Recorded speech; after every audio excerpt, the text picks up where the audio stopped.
Perfect Peter is the most manipulative child on kids' TV. Watch this clip. It proves my point 1,000 times over. Morning, everyone! Afternoon, Henry. I've tidied my room. And now I'm going to read my comic.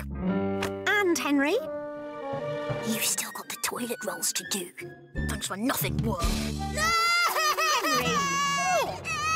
I'll go and do the toilet rolls, shall I? I would if I were you, Henry.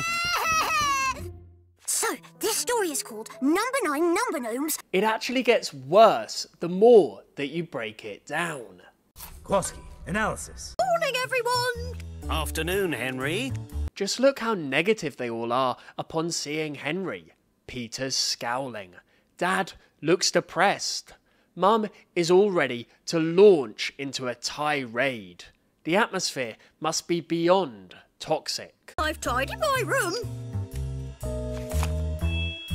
Let's take a closer look at the background because there's something strange, something sinister even, on the wall. There's two drawings. One of a nightmarish house of horrors. Pasted over that drawing is a sketch of a homely house, replete with love hearts. Could that be Peter's positive drawing, framed and stuck up proudly on the wall, in turn covering Henry's negative opinion of home, which sits there both unframed and askew? Well, that's for you to know and for me to find out. And now I'm going to read my comic. And, Henry? Wow, Henry's mother is using her body language to intimidate her own son. The sad thing is, I'm not even surprised anymore. Henry looks so upset. He went into the room full of positivity, ready to read his gross class 0 comic. It's taken just seconds for Henry's world to collapse in on itself. Hit like and subscribe if you, like me, are Team Henry all the way. Let's continue the clip. You've still got the toilet rolls to do. I'm actually going to defend Peter here.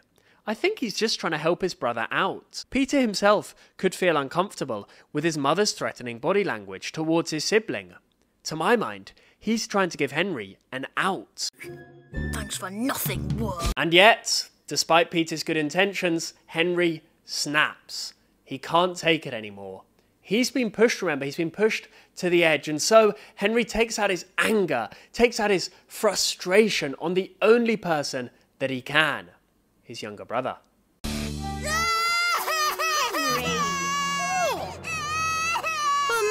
go and do the toilet rolls, shall I? I know. I bring it up every time, but look at the picture on the fridge. Dad, Mum, Peter. Henry is so separate that he's not even in the picture. This is not a family of 4. It's a family of 3 and 1. I would if I were you, Henry. Proper deadbeat dad behaviour from Simon here. He can't even be bothered to look up from his newspaper. Weak.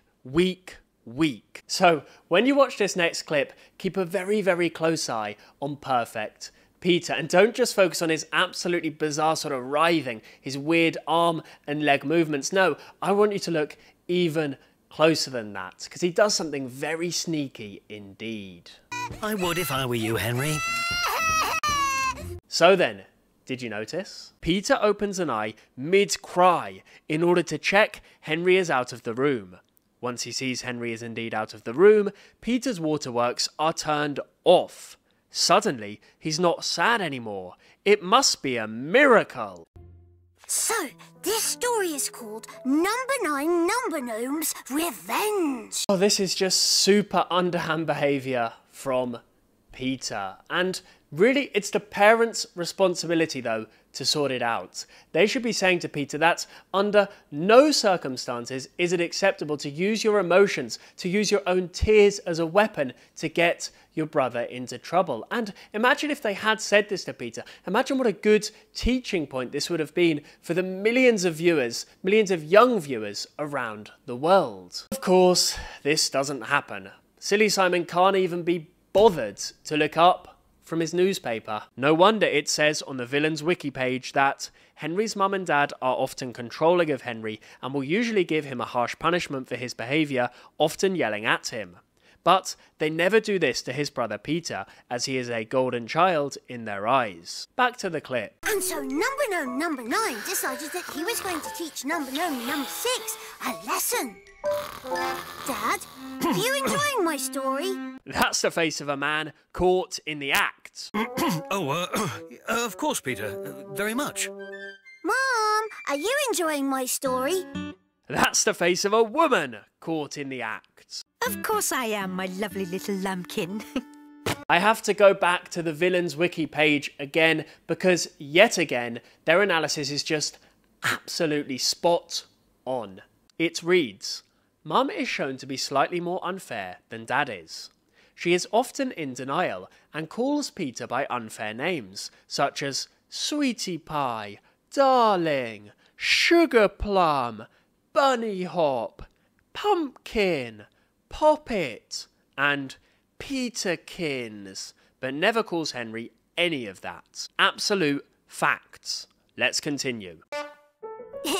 But number 3 didn't think this was a good idea. Poor Henry, isolated yet again, the victim of his brother's manipulation. Honestly, I don't even blame Peter. He's going to act this way because he's a kid. That's what kids do. If kids can act a certain way and get rewarded for it, then they're going to continue to do that unless told otherwise. And don't get me wrong, he should be told otherwise by the parents. The parents, Henry and Peter's parents, are completely enabling, even rewarding Peter's deceitful behaviour. The parents are the reason for this look on Henry's face.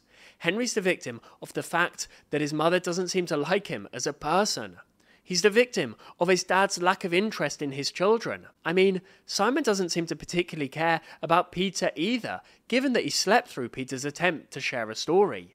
I ask you, what kind of a message does this scene send out to viewers? That it's okay to use your own tears to get your sibling in trouble? That it's okay for the titular character, Henry, to be completely isolated within his own family? Young, impressionable minds are going to watch this and think that it's perfectly okay. I don't know, man. For me, there's just not much positive that I can take from this clip. On Quora, someone asked, how would Horrid Henry likely turn out as an adult? This user replied, the story in my head is that Perfect Peter has gone off the rails from the pressure his parents put on him and is now known as Paranoid Peter, whereas Horrid Henry has become a successful comedy writer and performer and is now known as Hilarious Henry. I hope this is not true for Peter's future, or indeed any real-life kid that has had a similar upbringing to Peter. He's a gaslighter, sure, but he's just a kid, and his parents are to blame for the way he treats Henry. As ever, it's all Fuming Francesca and Silly Simon's fault. Hit that subscribe button for weekly uploads. Snipe, snap, out.